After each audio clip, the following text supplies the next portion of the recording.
Hey, what's up everybody? It's Matt 10. How we doing? This is just going to be a real quick episode just to show you we are in transfer deadline.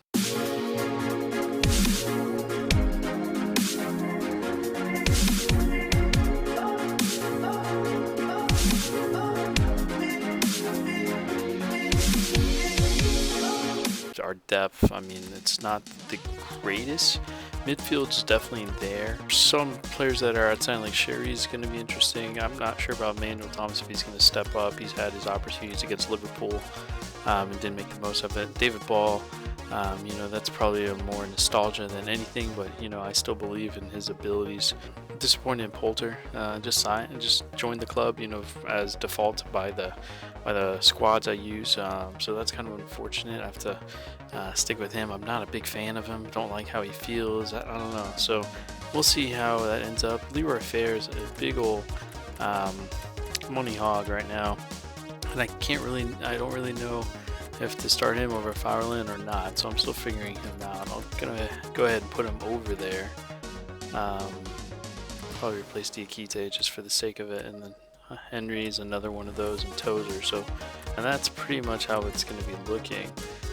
Let's take a look at the finances. So as you can see, guys, definitely have not been good. We started at 14.5. We've purchased 4.8 of that, and the remaining is now 8.149. So you see here the weekly wages at 481 in the negative.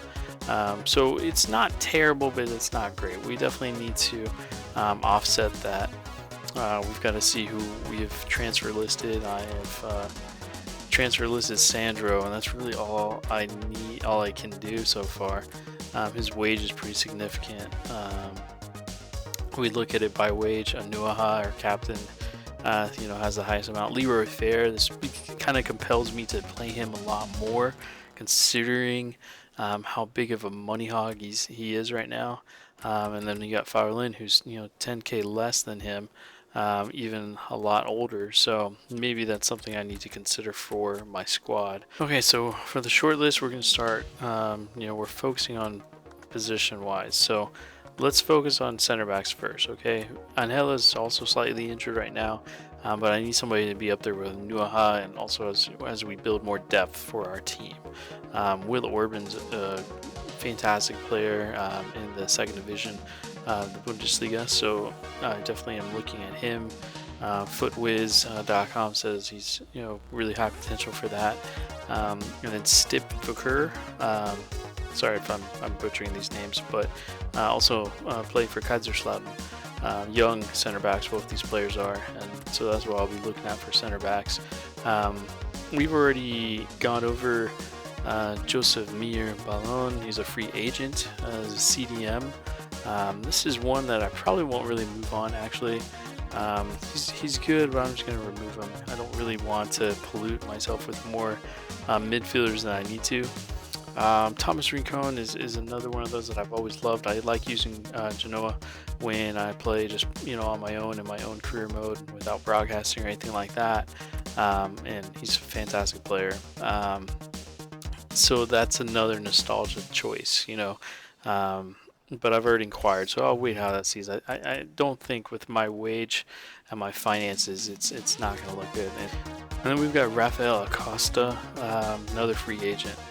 Decent statistics. I don't know if he's going to be really anything outstanding. We've just got a couple of right mids here and left mids that I'm interested in.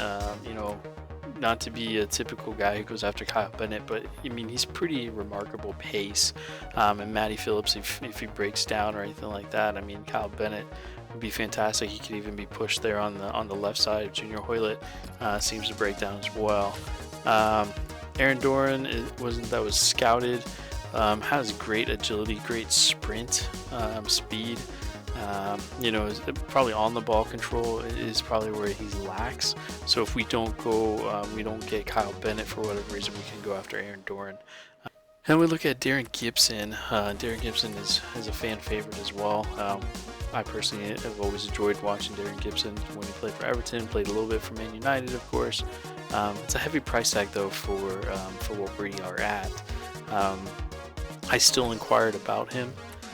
And then we've got some of the Brazilian players. Kino here, I mean, remarkable. Acceleration 87, agility 84, 94. A lot of potential there. A lot of speed, some good statistics there. So now we look at our strikers. Adam Armstrong, valued at 1 mil, solid player. Got the exact amount. He's an acceleration at 86.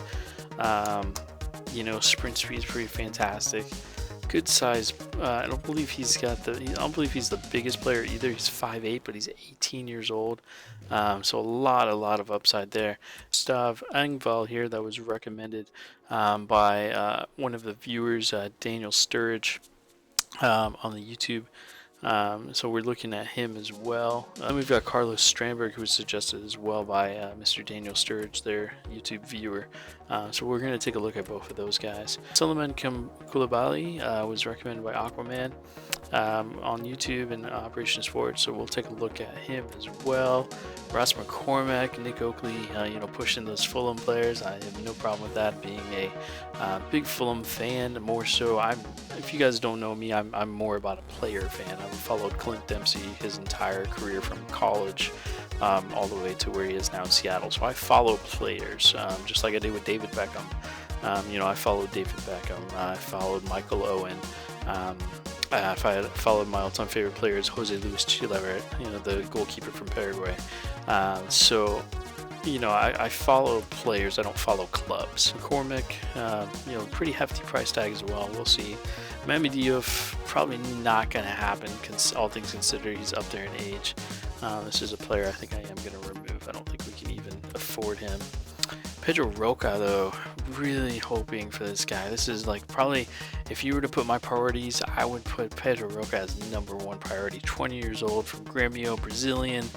The thing about these Brazilian players is that they have a hefty price tag on them. Like Gabriel, who's 18, asked for like 5 mil or something like that. So Pedro Roca is really somebody I want to sign, but we'll see how that all works out. Benito Raman, solid. I mean, how can you not go after him from Ghent? Part my scout doing great work there. Sam Baldock, I noticed he was the top scorer in the Capital One Cup that we exited out via Liverpool. So I'm going after him. He's very happy though where he's at. So always hated going against Scott Hogan, playing for Brentford. He is, just seems to score at will. He's almost like a poor man's, Charlie Austin. Honestly, he's a great player, young. Moves well, so I'm definitely going after him. Alright guys, well that is all for this quick episode, just to give you an idea of what my targets are. And then, as soon as I get some more feedback, make sure to like the video if you could. Let's get to that 20 like. I'd love your feedback. If you could give me some ideas as well who to sign. Make sure, because I would assume this already, but let's make sure, you guys know my channel, it's all about realism, so let's think realistic in terms of how QPR can get promoted. I would love that. That's never happened to me in any of my career modes I've posted, so I've always been sacked, so hopefully I don't get sacked. Please, I blame you guys if I get sacked. But anyway guys, as always, thanks, take care, stay tuned.